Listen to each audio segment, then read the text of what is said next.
Baiklah, dengan tanpa melengahkan masa lagi, saya dengan ini menyerahkan majlis kepada rakan moderator saya yang berbahagia Profesor Dr. Zarina Abdul Latiff, Felo Utama Bersekutu, Pusat Kepimpinan Wanita Tun Fatimah Hashim dan Pengerusi Bersama Jawatankuasa Kesihatan NCWO bagi memimpin sesi kedua ini.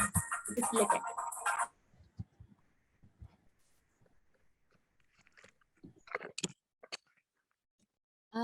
Assalamualaikum warahmatullahi wabarakatuh. Terima kasih Dr. Mimi. Jadi untuk sesi kedua ini kita sangat-sangat bertuah ya kerana adanya penceramah jemputan khas yang amat disegani. Oleh itu izinkan saya memberi sedikit latar belakang pengenalan mengenai beliau, iaitu Tan Sri Dr. Jemilah Mahmud ya. Jadi thank you Tan Sri for making time with us. So a little bit about Tan Sri ya. Tan Sri Dr. Jemilah merupakan seorang profesional dalam bidang perubatan yang mempunyai pengalaman lebih daripada 20 tahun dalam menangani pelbagai krisis ya, termasuk krisis kesihatan, bencana dan konflik. Beliau kini adalah profesor dan pengarah Sunway Center for Planetary Health yang baru ditubuhkan di Malaysia. Dr. Jemilah merupakan penasihat khas kepada Perdana Menteri Malaysia mengenai kesihatan awam dari April 2020 hingga Ogos 2021. Beliau juga merupakan anggota Majlis Tindakan Ekonomi dan Majlis Tindakan Iklim bagi Kerajaan Malaysia. It's a very long CV, actually it's most impressive Tan Sri but I just want to sum up here a little bit more. Tan Sri Jemilah juga adalah pengasas Mercy Malaysia, sebuah organisasi kemanusiaan antarabangsa. Beliau telah menerima pelbagai anugerah kebangsaan dan antarabangsa atas sumbangan beliau. Dr. Jemilah merupakan graduan UKM ya, dalam bidang doktor perubatan dan mempunyai sarjana dalam bidang obstetrik dan gynecology. Beliau juga telah mengikuti pendidikan eksekutif di International Institute for Management Development di Lausanne, Switzerland. Jadi untuk makluman para hadirin, seperti sebelum sesi ini, sesi pertama, mereka yang ingin tanyakan bolehlah menaik soalan itu sama ada dalam bahasa Melayu ataupun bahasa Inggeris di ruang chat ya. Jadi tanpa melengahkan masa lagi, saya ingin mempersilakan Tan Sri Dr. Jemilah untuk memberi ceramah beliau ya yang bertajuk peranan wanita dalam strategi kesihatan awam kebangsaan menangani wabak COVID-19. Silakan Tan Sri. Terima kasih. Assalamualaikum warahmatullahi wabarakatuh. Salam sejahtera kepada semua. Good morning everyone. Saya mula-mula ingin mengucapkan ribuan terima kasih kerana menjemput saya hari ini.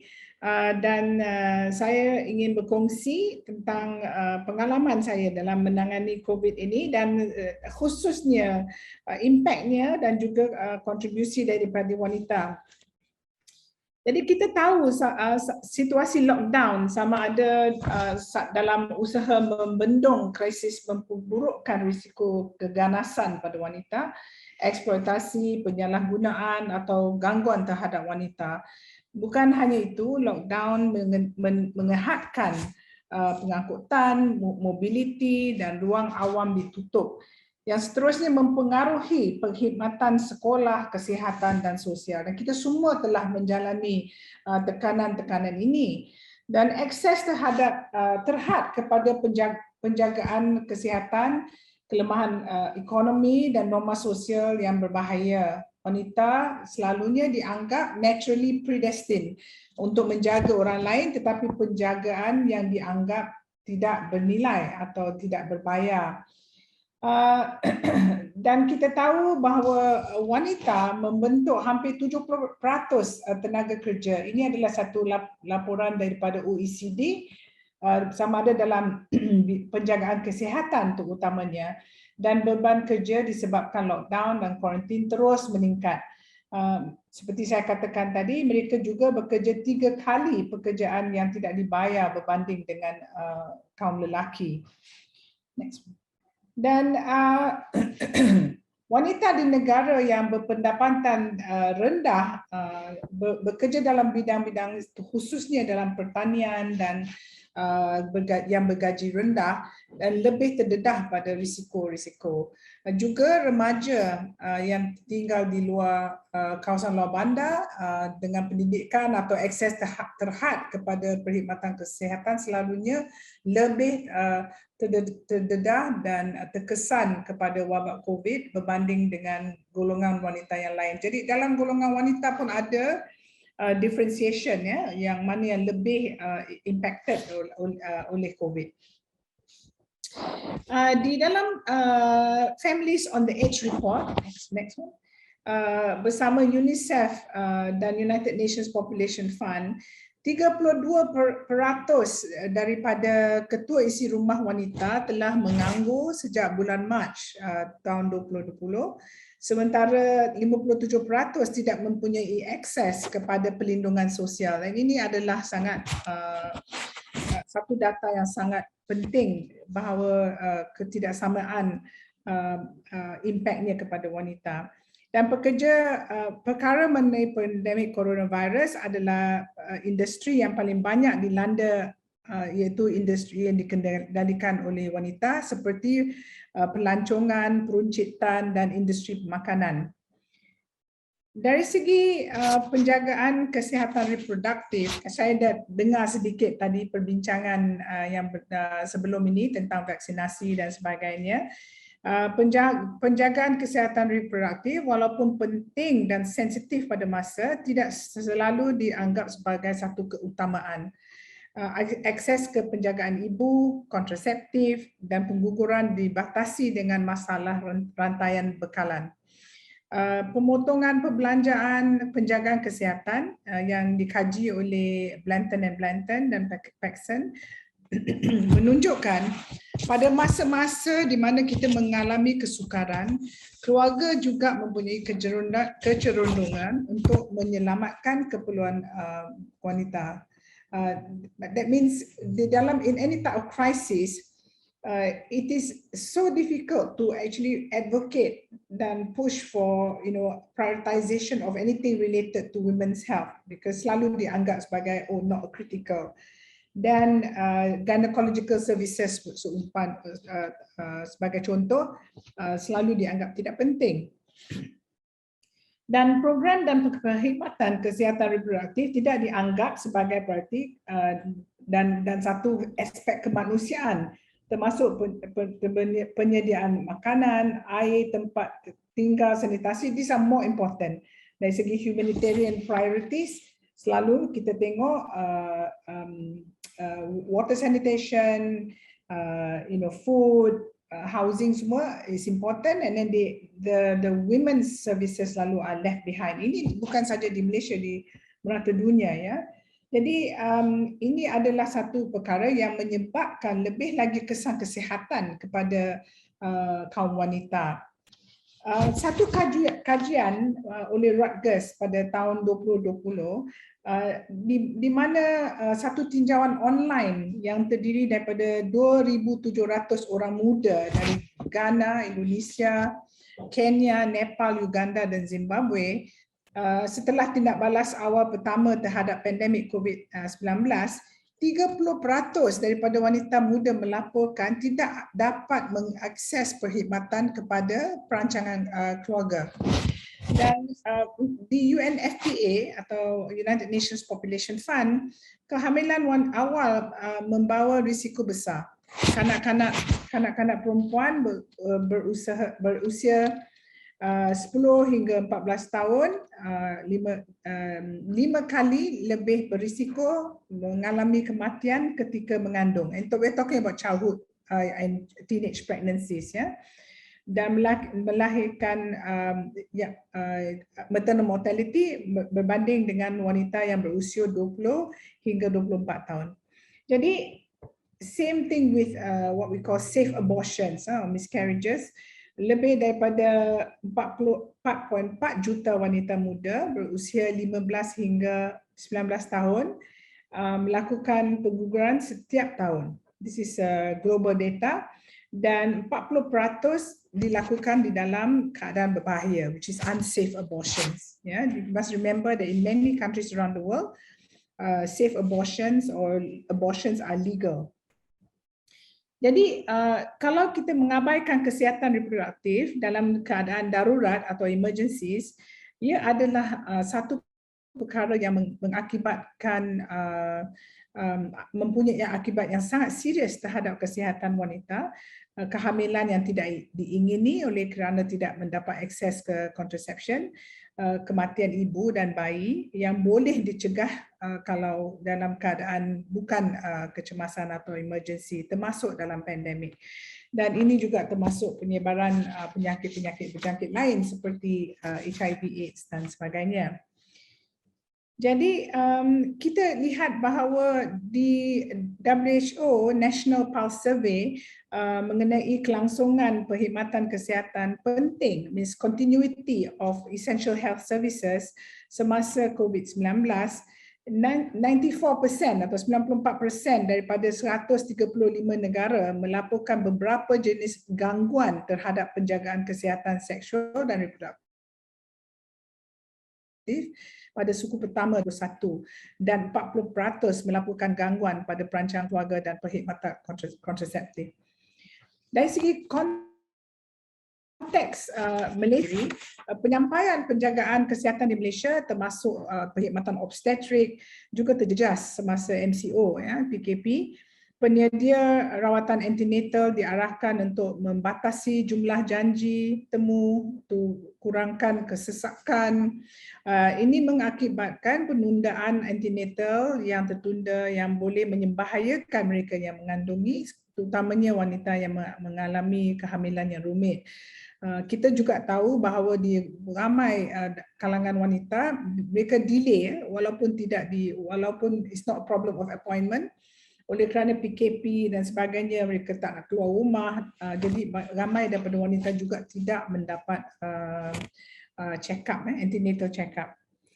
Di Kuching sendiri, 96% daripada 2,099 kehamilan remaja di Sarawak pada tahun 2020 melibatkan kerana mereka putus sekolah.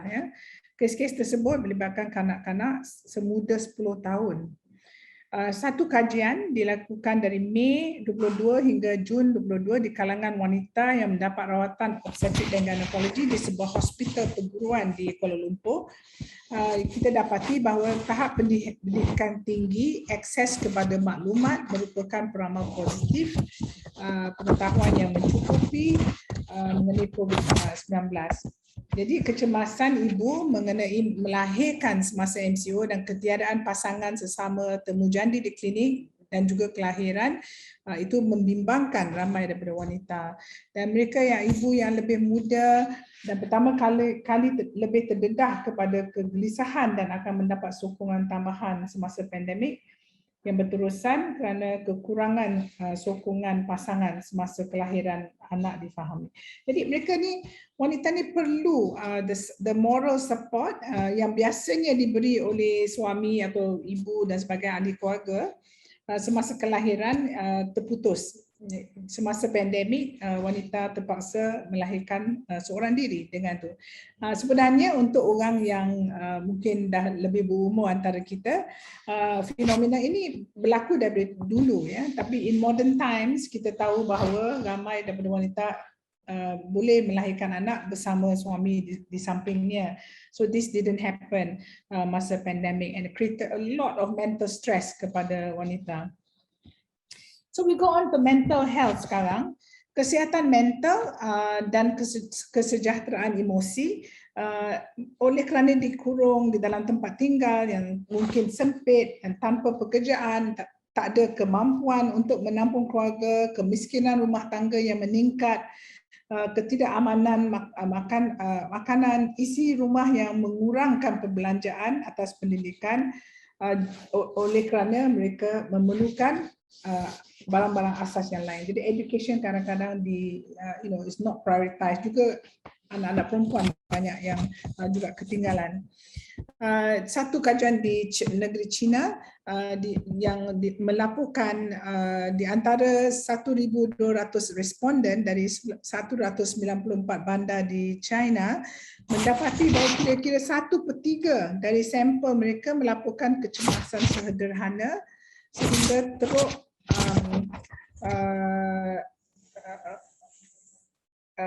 sehingga teruk semasa COVID-19. It means they get even a medium scale impact or emergency became very severe in COVID-19, and 53% responden menilai kesan psikologis keseluruhan wabak COVID-19. Maksudnya peningkatan mental health stress. Now you must remember in China, biasanya they don't talk about these things, tapi di dalam masa pandemik tu mereka dapat membuat kajian dan mereka dapat respons yang sebegitu. So you can imagine bahawa ramai daripada wanita juga di merata dunia mengalami tekanan mental yang tinggi oleh kerana terkurung di rumah dan biasanya terdedah kepada apa-apa yang, if you have violence at home, bila you dapat keluar, you're not as exposed. Tapi kalau continually dalam satu environment tu ialah satu keadaan yang boleh membahayakan juga. Jadi dari segi di Malaysia, satu daripada data yang sangat merisaukan ialah tentang suicide atau kes bunuh diri. Dan kita tahu bahawa PDRM telah melaporkan bahawa dari Januari hingga Mei 2021 purata kes bunuh diri ada lebih kurang dalam 3 kes sehari, agaknya tinggi berbanding dengan tahun-tahun lain. Jadi ini adalah satu yang memberi satu proxy indicator of the mental health of the rakyat di Malaysia dan sebelum dan selepas pandemik, dan kegelisahan, depression, anxiety, tekanan di kalangan pekerja kesihatan juga meningkat dari 24% hingga 67.5%. Dan ini adalah satu daripada data yang sangat membimbangkan, ialah biasanya suicide ini atau kes bunuh diri ini lebih tinggi di kalangan lelaki, tetapi di dalam jangka masa 2021 ini kita dapati bahawa lebih ramai lagi wanita yang membunuh diri. Jadi it is very very unusual. Biasanya wanita is associated with parasuicide, maknanya attempt to commit suicide, tapi di dalam tahun ini kita dapati lebih wanita yang membunuh diri. Baru-baru ini saya juga sangat terlibat dalam the Greater Klang Valley Task Force, di mana kita dapat berjumpa dengan healthcare workers, frontline workers. Dia memang ketara tekanan kepada mereka dari segi kesihatan mental sangat tinggi, terutama di kalangan wanita yang bimbang kerana bukan saja mereka terdedah pada virus, tapi mereka bimbang bawa virus itu pulang ke rumah, bimbang tentang anak-anak dan sebagainya. Jadi ini adalah satu daripada the hidden impacts of COVID-19, dan saya predict lepas kita keluar daripada pandemik yang akut ini, ramai daripada rakyat kita akan ada perasaan murung dan mungkin some greater need for psychosocial sort of activities untuk memulihkan rakyat negara kita ini. Jadi saya nak berbincang sikit tentang keganasan rumah tangga, sebab ini adalah satu perkara yang susah kita mendapat data yang begitu accurate, dan juga ramai daripada wanita tak mahu bercakap dengan secara terbuka tentang ini, domestic violence. Jadi kita tahu di dalam setiap kecemasan, setiap emergency, setiap krisis, memang keganasan terhadap wanita cenderung meningkat. Dan wanita yang terutama yang terlantar di rumah, refugees dan tinggal di kawasan yang dilanda konflik sangat rentan ataupun dilanda disaster ataupun pandemik juga ya. Walaupun data sangat biasanya daripada negara barat dan sebagainya, as on the whole kita tahu bahawa kes keganasan rumah tangga sejak wabak COVID-19 memang meningkat. Jadi di Malaysia keganasan rumah tangga meningkat 4 kali jumlah dari segi panggilan yang diterima berbanding dengan jumlah sebelum NCWO dikenakan. Women's Aid Organisation telah melaporkan bahawa panggilan ke talian kasih dan talian bantuan lain dari wanita mengalami keganasan dan penderaan di rumah.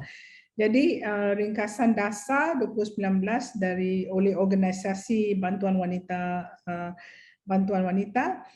melaporkan bahawa Malaysia mempunyai satu tempat perlindungan untuk kira-kira 73,000 wanita. Jadi sangat-sangat kurang. Sedangkan global standard ialah kita perlu menisbah minima yang disyorkan iaitu 1 untuk setiap 10,000. So we are 7 times lower daripada global average dari segi shelter dan tempat untuk wanita mendapat bantuan. Jadi sangat pentinglah untuk kita menangani akibat ataupun domestic violence yang tidak diingini dan dari tindakan tinggal di rumah, termasuk peningkatan keganasan ini yang saya sebutkan. Jadi mekanisme untuk penjagaan kesihatan respons yang sistematik perlu diadakan. Misalnya selalu saya katakan kalaulah seorang wanita itu di rumah dan terdedah kepada domestic violence, susah untuk dia nak ambil phone pun nak call sesiapa sebab dia dalam satu environment yang confined. Jadi kita belum lagi mengeluarkan more innovative ways. Misalan kalau orang kirim barang daripada Grab ataupun apa, ada tak tanda where wanita boleh buat a signal sign di mana orang yang dia menghadapi tahu bahawa dia dalam bahaya. So kita kena fikirkan pada masa ni dan juga untuk masa depan, apakah cara yang wanita boleh mencari bantuan ataupun send signals out untuk di rescue dan di protected by sesiapa yang berkenaan. Dan bagaimana juga kita menyokong survivors of domestic violence? Ada tak a systematic approach? Kalau kita punya shelter pun tak cukup, kita tahu psikoterapis pun tak cukup di Malaysia dan sebagainya. Apakah peranan misalan NCWO, NGO dan sebagainya untuk membuat satu network untuk menyokong wanita yang mengalami tekanan-tekanan ini? Jadi lensa gender atau gender lens sangat penting kepada policy development dalam keadaan emergency atau krisis termasuklah pandemik. Jadi kita perlulah bekerjasama sekarang saya rasa untuk lobby, untuk advocacy di mana preparedness sebab ini adalah satu pandemik yang boleh berulang lagi. Kita juga ada mengalami banyak lagi krisis lain, misalnya oleh kerana perubahan iklim dan ataupun kita kata crisis of climate yang berlaku. Kita tengok di Kedah sekarang, di Malaysia sekarang hujan dan sebagainya. Jadi the gender lens must be placed in front of every preparedness measure ataupun policy yang ditubuhkan, dan saya rasa ini adalah satu peranan di mana NCWO boleh memainkan sangat peranan yang penting. The other thing of course is to look at developing women's entrepreneurship daripada whether it's skim perusahaan mikro kecil dan sebagainya, or medium size SME. Tapi ini how do you create macam much more digital knowledge, ability for women, wanita untuk membuat business secara digital, dan bagaimana kita boleh actually leverage bukan saja NCWO tetapi linkage dengan misalnya agensi-agensi seperti MDEC dan sebagainya untuk menubuhkan jaringan untuk wanita tap into, ya. Jadi kesihatan hak seksual mesti juga dijaga dengan segala cara, dan saya rasa satu kerjasama yang rapi antara kerajaan dan sektor-sektor lain adalah sangat penting. Sekarang kita mesti melihat kepada masa depan, iaitu recovery, dan mestilah berpusat and centered around gender and the rights of women and girls, ya. Jadi ini adalah antara some of the ideas, but just to say in closing, bahawa wanita mempunyai banyak solutions, saya rasa, untuk masa depan. When you look at healthcare providers, kalau majority of nursing, healthcare dan sebagainya are women, jadi kita kena fikirkan, how do you look at the preparedness of future crisis juga dari segi lens, ya. I give you an example of PPE. Very simple example. PPEs were designed for men. Jadi kalau you tengok wanita pakai PPE, nurse dan doktor dan sebagainya, selalunya tak fit well. Jadi actually it's also a health risk bila your PPEs are not fitted well. Even from manufacturing itself, they don't think of the gender lens, or rather maybe there are gender women's PPEs, but we don't bring them in. Kita bawa standard PPE. I give a very simple example. Jadi how the women in Malaysia also drive industry to be much more sensitive to what women actually need. They are your protectors, they are your workers, they are your caregivers, they are your homemakers. Segala-galanya adalah dependent on women. Jadi, the least we can do is actually start applying now the gender lens to look at, from the women's perspective, not just for now, but also for future crisis. Jadi, saya rasa I end here, and then mungkin take some of the questions from the audience. Terima kasih. Terima kasih Tan Sri Jemilah. Thank you. Thank you. Terima kasih di atas perkongsian yang telah diberikan tadi, ya. Sangat bermanfaat and eye-opener indeed to many of us. So allow me to take some questions, I think.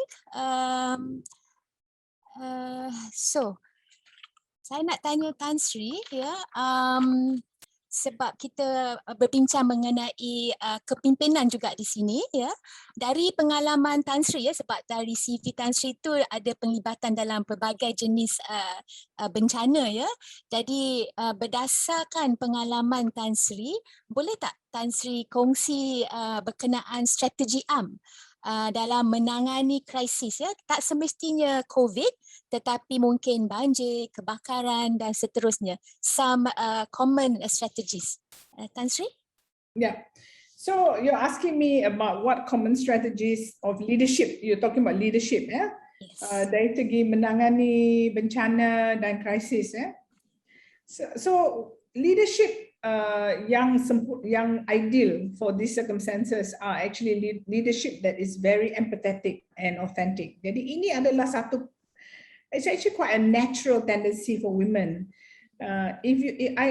Saya bekerja dalam bidang antarabangsa lama, dan di dalam banyak bencana yang berlaku, selalunya saya dihantar keluar dulu oleh organisation saya di dalam, especially when it's very complex disasters, because they feel that women can actually, how do you say, have a good feel of the situation very easily. But our senses are very different from men.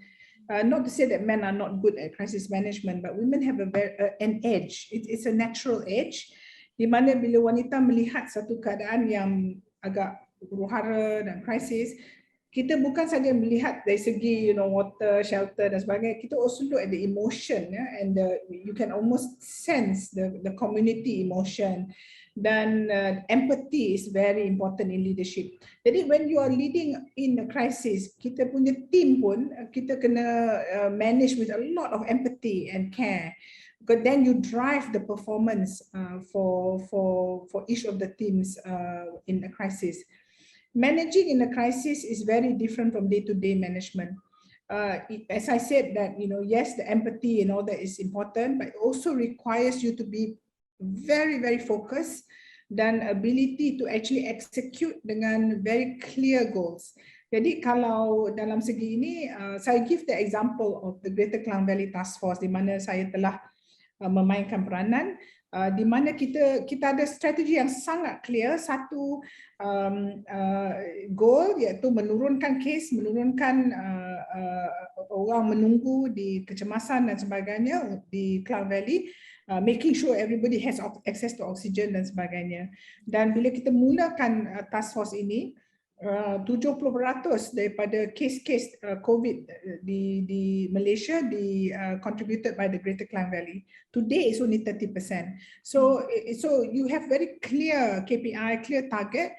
Tapi I'm very proud to say, in every team of the Greater Klang Valley, there's a woman either leading, or in fact, most of them have women leading in terms of thinking through the strategy for each of the subgroups and a really collaborative mindset. So women tak ada ego sangat, jadi dia orang boleh get people to work together. We are better listeners, and I think this is what's really necessary in a crisis management.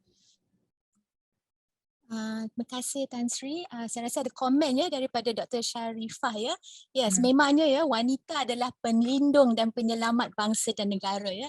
I think from what Tan Sri mentioned, women they want to execute the job, right? So there is no two ways about it. We are very focused and we're very KPI based ya. Jadi okay. Mungkin ada soalan yang saya nak petik daripada yang sebelum ni sesi ya, sebab ada jugalah orang yang membincang pasal vaksinasi ya Tan Sri. Jadi moving on to the National Vaccination Program ya, maybe Tan Sri boleh share ya serba sedikit ya tentang your experience and your challenges ya regarding the implementation ya. Ada juga yang kata there's a lot of issues about anti-vaxxers also ada yang timbulkan juga tadi. So mungkin Tan Sri boleh kongsi bersama. Saya rasa program vaksinasi kita, Malaysians are very critical of our Malaysian vaccination program, but the whole world is applauding Malaysia. We never appreciate what we have, kan? I'm not saying it's perfect. There's no perfect vaccination program. Satu daripada challenges yang kita face di Malaysia ialah kita tidak ada adult vaccination program. Di Eropah, di Amerika, di negara-negara barat, mereka ada adult vaccination program di mana tiap-tiap kali September, Oktober, yang mana yang pernah belajar atau kerja di overseas, kita pergi ambil flu shot. Ya, kita boleh masuk Boots ke Walmart ke, you take a flu shot. Di Malaysia tak ada. So kita kena start from zero to convince people who are adults to take the COVID vaccine. So we have a more challenges than Western countries. Namun kita dapat mencapai hari ini Johor, tak silap saya, 3 states dah dapat 40% fully vaccinated adults. Alhamdulillah. Target kita ialah fully vaccinated adults around Malaysia by 31st August. Saya rasa kita akan mencapai target ini. Jadi satu dari segi wanita, one of the things that I work on personally is on the policy for pregnancy.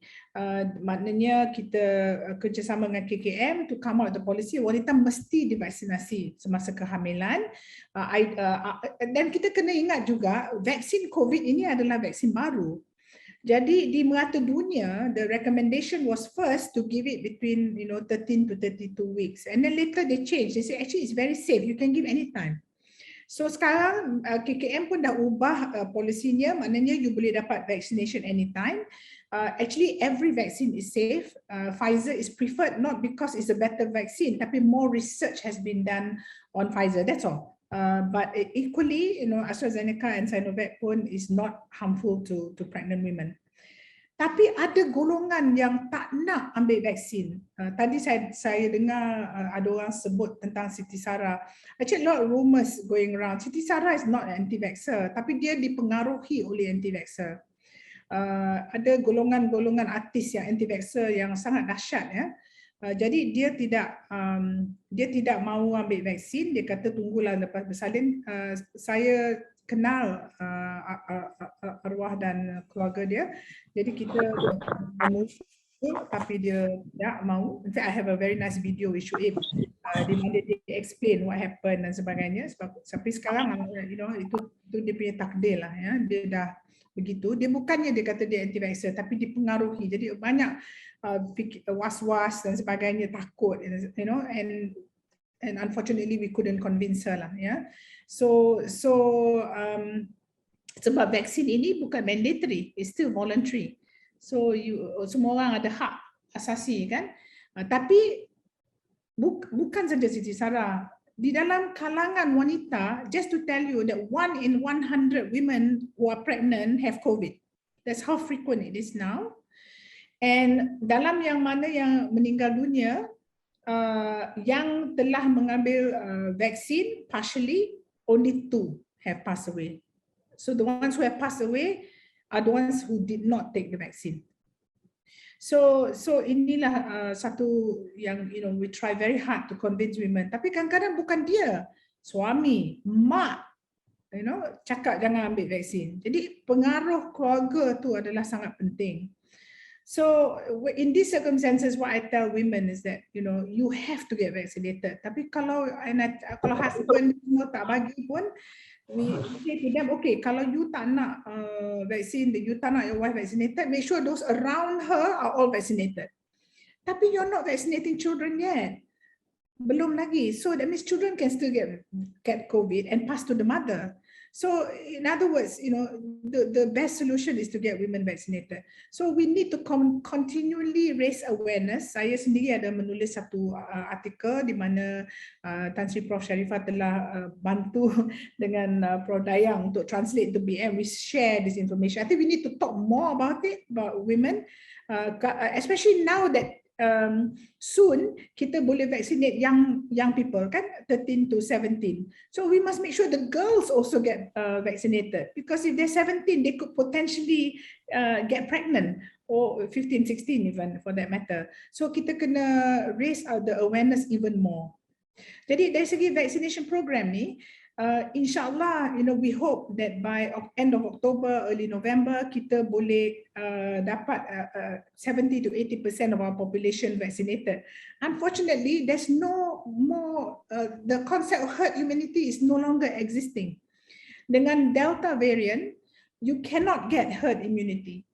So you must vaccinate as many people as possible and take public health measures. Maknanya kita kena belajar hidup dengan vaksin, dengan virus ini. Kita kena make sure maximum number of people get vaccinated. Kalau boleh semua rakyat yang boleh menerima vaksin, ambil vaksin. Juga bukan warga negara, because they are around us. Jadi kita tak boleh diskriminasi. Dan kita mesti hidup dalam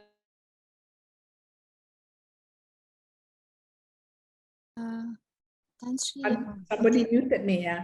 Until the virus becomes less, sometimes the virus boleh mutate into a less virulent virus, maknanya kurang bahaya. Sekarang ni bila tinggi kes, dia boleh mutate continually to become more dangerous. Tapi when the numbers are suppressed and the cases are suppressed, sometimes it can go lower than that. So anyway, what I'm trying to say now is that the vaccination program mungkin akan continue sebab ada kemungkinan COVID-19 menjadi satu endemic disease, which means that we need to take a booster dose maybe every year. Booster dose. So I think that will be a long-term vaccination program. So we will have an adult vaccination program, in other words, in the future. But just to say, COVID is just the beginning. There are many more pandemics to come.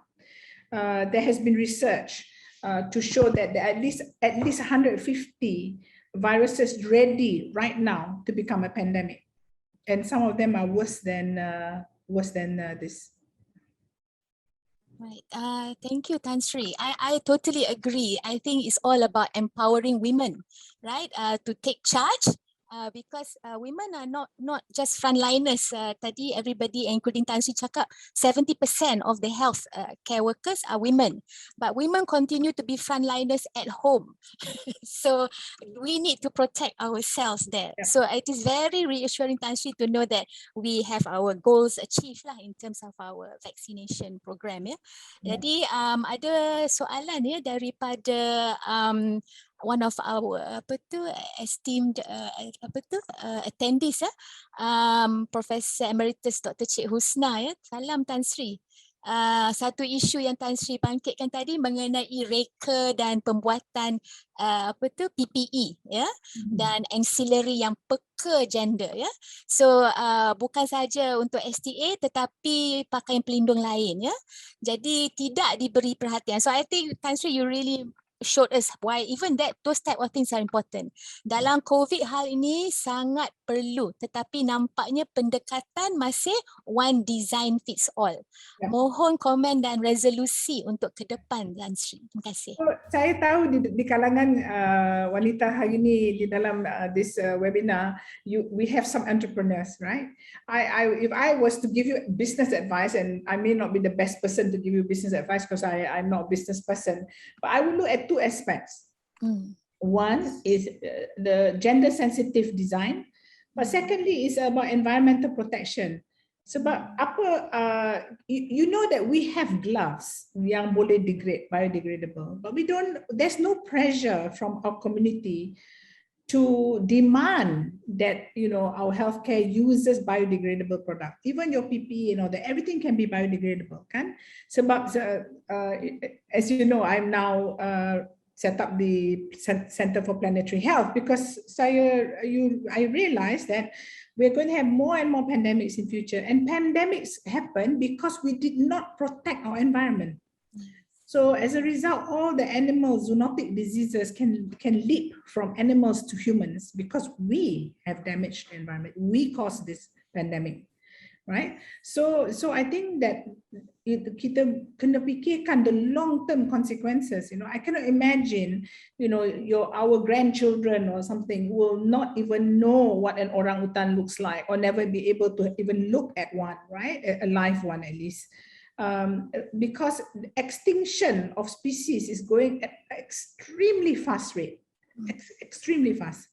So kita kena fikirkan sekarang bahawa masa depan kita as leaders, especially women who are empathetic, you have to be empathetic to the planet as well. Maknanya your business development must be gender sensitive, environmental sensitive, planet sensitive. And I think it's profit making. I think that the younger generation, and I hope that I can contribute to this, is the awareness, awakening of the younger generation that they must demand from us a better world, right? A better environment, better products, and we need to make sure that, you know, that premium is maintained. Okay, right. Thank you, Tan Sri. Banyak soalan ni juga, so I'll just pick up some of them. Ni adalah soalan dari FB ya. Jadi, apakah strategi membantu warga emas wanita di negara ini ya? Adakah laporan berkaitan komuniti warga emas dalam era COVID? So now we're talking about just now we talked about young women, right? Children. So now about warga emas. Tan Sri? Ya, warga emas sangat penting untuk kita melindungi dalam era COVID, because mereka adalah mempunyai golongan yang berisiko tinggi. Akibat, I give you one example. I got a phone call from the Singapore government the other day sebab saya juga ada menasihat beberapa di pertubuhan di Singapura. Dan mereka menyatakan bahawa mereka mengalami, and Singapore is a small country, has a lot of vaccines, mengalami kematian di kalangan orang yang berwarga emas. Jadi saya tanya, macam mana diorang boleh ketinggalan? So believe it or not, even in countries like Singapore, they had that group 70 and above that were vaccine hesitant. So I suspect in Malaysia, we may still have warga emas yang ketinggalan. Bukan sebab kita tak cari diorang ke apa, tapi again, vaksin is voluntary. Semasa saya ke Pantai Timur, ramai daripada wanita tu bila panggil untuk vaksin, mereka tak datang sebab apa? Dia kata anak saya yang register kat Majlis Sejahtera tu bukan saya. Jadi bila anak tu tak ada dekat kampung, dia tak naklah pergi. So jadi awareness tu kena lebih tinggi di kalangan warga emas. Just as we have to also educate women, kita kena educate warga emas juga. Dan sekarang ni kalau kita lihat program vaksinasi, anyone warga emas boleh just walk in anytime to get a vaccine. I think that has to be the strategy. If you're older, you can walk in. The other one is that kalau you terlantar di rumah ataupun sakit susah datang, you boleh juga minta untuk datang disuntik di rumah. Jadi sometimes on the weekends bila saya free, saya buat home visit dengan some of the NGOs dan sebagainya untuk suntik warga yang terlantar di rumah. Jadi mereka ketinggalan. So if you, maybe one thing NCWO can do is really start maybe a little bit of a campaign lah. Jangan ketinggalan or something like that. Jangan tinggalkan yang dikasihi or something nice. Di mana kita boleh juga call for those who have their parents atau sebagainya yang tidak lagi divaksinasi, dibawa ke pusat vaksinasi. Dan tak lama lagi pusat vaksinasi mungkin akan didistributed to GPs dan sebagainya, klinik-klinik swasta, klinik kerajaan, not just big PPV kan. Jadi lebih mudah untuk mendapat vaksinasi.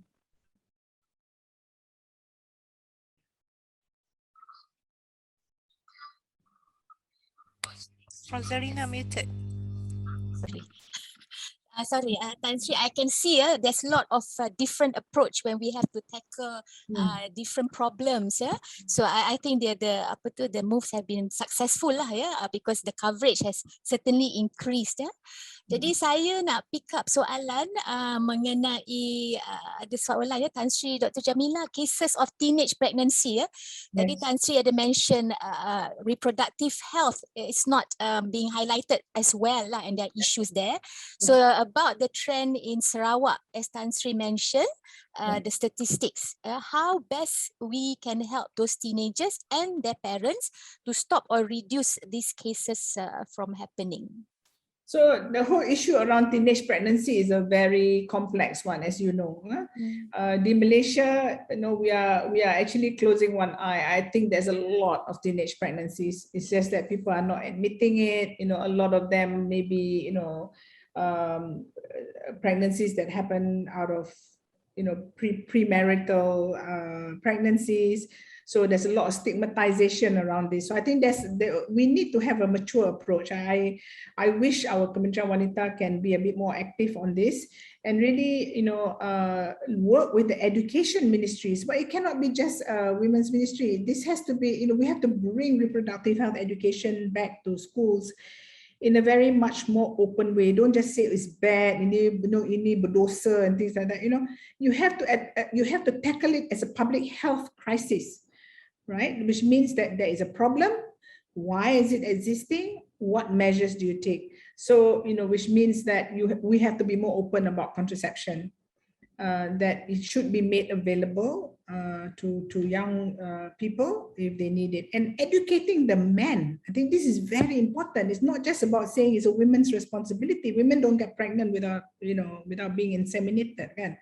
So the reproductive health, women's reproductive health issues must be taught to boys and men.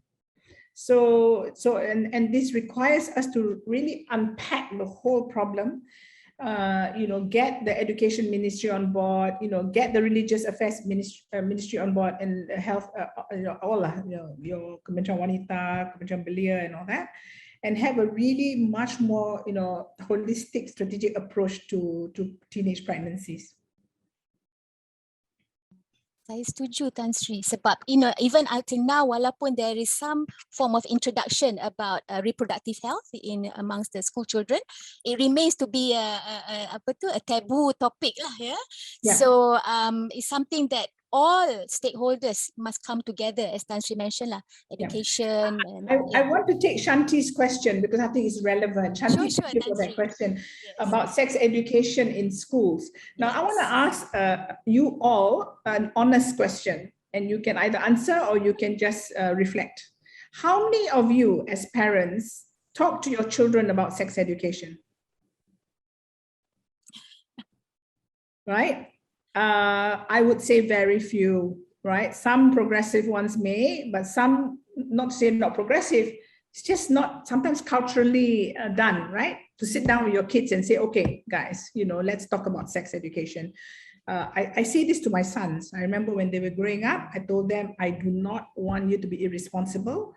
I cannot control your sexual urges, but if you are going to have sex, I want you to make sure that you're going to protect the woman that you have sex with, right? And all that. And it was a very difficult conversation, but I felt that we have to do it. Now, yet we assume, and then we transfer that responsibility on schools, which I think is, we have to ask ourselves, is that fair? That you want teachers to teach your children about sex education, but you're not willing to do this yourself. So I want to tell you about a wonderful initiative that just won an award. I can't remember the name, but my Kadi, do you remember? I'll tell you in a minute. But it was a bunch of young people who came up with a project of a game that you can play at home with your kids that actually helps you to have conversations on sex education, because it's difficult. Even in the most open-minded family, you know, it's not easy to sit down and just say, I want to talk to you about sex education, right? So these young people have designed this game. Kadi is going to find it for me, my staff, and maybe drop it in the link. But it's a fantastic game. So the aim is that if we can start making this game available in different languages to parents, then later on we can bring it to schools. Because I think you need to have some form of, with young people, you need to have some form of gaming element, so it's not awkward. Because sometimes it's very awkward for parents to talk to their kids about sexual education. So I think, Shanti, you raise a really, really important question, but I will push back to say that before you even talk about and push the responsibility to schools, let's talk about ourselves as parents, whether we are also responsible for that. Yeah, betul tu Tan Sri, because actually the children, they spend most of their time at home anyway, and I think well, every now and then we hear that they're probably more uncomfortable. The teachers are even more uncomfortable than us talking about sexual reproductive health. So I think it's still back to us then, yeah. So I think there is a comment here that basically says, yes, most kids listen better to their teachers than parents. Well. And that's why the gaming element is important. Yeah, that's true. I think, well, we like to pick that up from you nanti, Tan Sri, from Cik Khadijah, yeah, I think. Yeah, okay. So maybe we can do one more question perhaps. This was a question that was much earlier, Tan Sri, but I think it's relevant here because we're talking about leadership in overcoming crisis. How can institutions help and advise the government to ensure women are truly acknowledged and involved in decision-making process to help the nation in the post-pandemic era? Sebab Tan Sri tadi mention, we are now tackling it's going to be endemic. So we have to also talk about the post-pandemic. So how do we do this, Tan Sri? I think the first thing we should come to realize is that irrespective of your status, your job, everyone was impacted, right? And some more impacted than others, but every one of us was impacted. And we can't get out of it until, you're not safe until everyone is safe. That's the general saying, right? And I think that one thing we need to do moving forward, I hope we come out of this kinder, more empathetic to other people's suffering. And we have seen that in the worst of situations, humanity sometimes is at its best. right? I have witnessed myself how, people have really gone out of their way, right, to help take care of people, and then we send, cakes and food to each other. Dr. Nazli and I shared my vegetables. She gave me a cake. So it was really a lovely feeling that we're all in this together. We're all suffering in some way or other, and we needed each other to comfort each other. So I think it's a beautiful feeling, and we cannot lose that after the pandemic. That sense of caring for each other. The second thing is that I think we have to rethink how we live. For those who have good housing, it's easier for them than people who are living in pusat perumahan rakyat and sebagainya. So can you imagine now that ventilation, for example, is so critical? I've been shouting ventilation for a year and a bit about why it's important to talk about ventilation, right? This is because, and now, people are panicking because of it's airborne and all that. So in terms of we ourselves at our home, maybe we need to think about, the outdoors is now our indoors for dining. So you can really protect each other, even your family members, to have more outdoor, al fresco kind of lifestyle. We need to get used to the fact that the mask is going to be our accessory that we have to always have in our bags and with us. And wearing a mask is about protecting ourselves, but also protecting others. So that sense of responsibility for ourselves and our community. I think that the other thing, of course, is how does business thrive in this new era? And I talked about digitization, what kind of businesses, manufacturing towards sustainability and all that. But my biggest worry, if you ask me, is education. I cannot imagine, how the children have really suffered the last 1.5 years, and how parents who have young children and school-going children have, not only suffered in terms of, trying to juggle working from home plus educating your kids, but also the anxiety of whether your child has been left behind. And I think for those of us living in KL, all that, we have Wi-Fi, but imagine for those outside the cities. So I think we have so much to tackle with. And I always say that a very big problem is nice food in small bites. So we need to start looking at our own personal level. What are the priorities we set for our home, our family, at our work environment? What are those priorities? And then at the community level and at the national level and so forth. So I think that the very important thing that I would like to call upon NCWO members is the collective voice of women. I'm sorry, but our Ministry of Women has not been active during this COVID. I think we need to do better. I think we need to demand better. And I think we need to be strategic and be smart and pick, 3-5 priorities that you must see from start to end, which means that you create the strategy, you design the endpoint, right?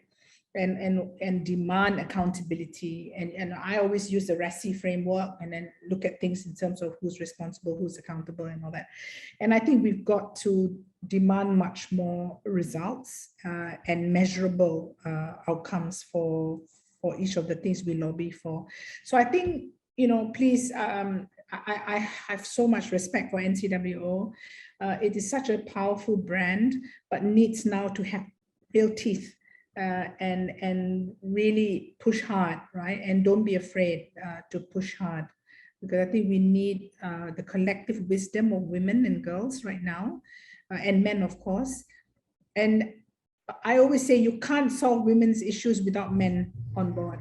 Not because they are superior in any way, no, but because honestly, where I have succeeded is many a time with the support of men who really truly believe in, the importance of, gender diversity and so forth. So I think we all have to address this, because when women are not empowered and women are not in a position of decision making, everyone suffers, not just women. Okay, thank you, Tan Sri. I think there's a lot of pearls of wisdom, most insightful, and I think you have triggered us and inspired us and pushed us lah, so that we need to have a really collective voice lah in bringing forward the issues related to women here. Jadi Tan Sri nampaknya masa amat mencemburui kita lah ya. Dalam sekelip mata sahaja dah hampir 1 jam berlalu ya. Jadi sebelum kami undur diri untuk sesi ini dan memberi laluan kepada program seterusnya, izinkan saya buat sedikit rumusan lah ya mengenai poin-poin yang telah Tan Sri kongsi bersama kami sebelum inilah ya. Jadi kita semua kena acknowledge ya, impact COVID ni ada pelbagai ya, daripada physical, mental, dan sekarang Tan Sri dah very importantly pointed out reproductive health ya. Jadi women form 70% of tenaga kerja dari aspek perubatan, so we need to take care of the women who are the frontliners at work and at home ya. Jadi penjagaan kesihatan reproduktif memang perlu diutamakan ya, sebab kita tak nak ada disruption lah terhadap penjagaan kesihatan ya, sebab nanti kita akan dapat kes-kes teenage pregnancy, kehamilan yang berisiko ya. Kesihatan mental ya, kita perlu juga utamakan. So in the post pandemic era, the psychosocial support needs to continue yeah, so that we can handle this and tackle this in a collective manner ya. Jadi there was also a need to increase women shelter. Ya, sebab tadi Tan Sri ada maklumkan keganasan rumah tangga telah meningkat 4 kali ganda. Jadi Malaysia unfortunately has 7 times lower the number that is required for women's shelter. Ya, the ratio was about 1 in 10,000, and we need to improve on that further lah. Ya, and I think Tan Sri mentioned this, right? The need for innovative way to seek help, to send signals for women who are in danger. Maybe there is something, it could be something simple, but it's something that is so important and we need to look into it. And Tan Sri also mentioned about using the gender lens. So the gender lens must be there in terms of formulating policies. Yeah? So in essence, women have many solutions. Women are known to be good multitaskers, right? Tan Sri, and I think we all must engage in the right leadership, because we also, the leadership that Tan Sri mentioned is empathetic leadership, and I think women are known to be empathetic. Okay, jadi Tan Sri, bagi pihak penganjur, saya ingin mengucapkan ribuan terima kasih sekali lagi ya. InsyaAllah ya, that was the most insightful. Memang masa tak cukup lah ya Tan Sri ya kalau nak ikutkan ya. Jadi insyaAllah kita semua berpeluang lah untuk berjumpa sekali lagi di platform yang lain. Oleh itu saya serahkan kembali majlis ini kepada Dr. Mimi. Terima kasih Tan Sri.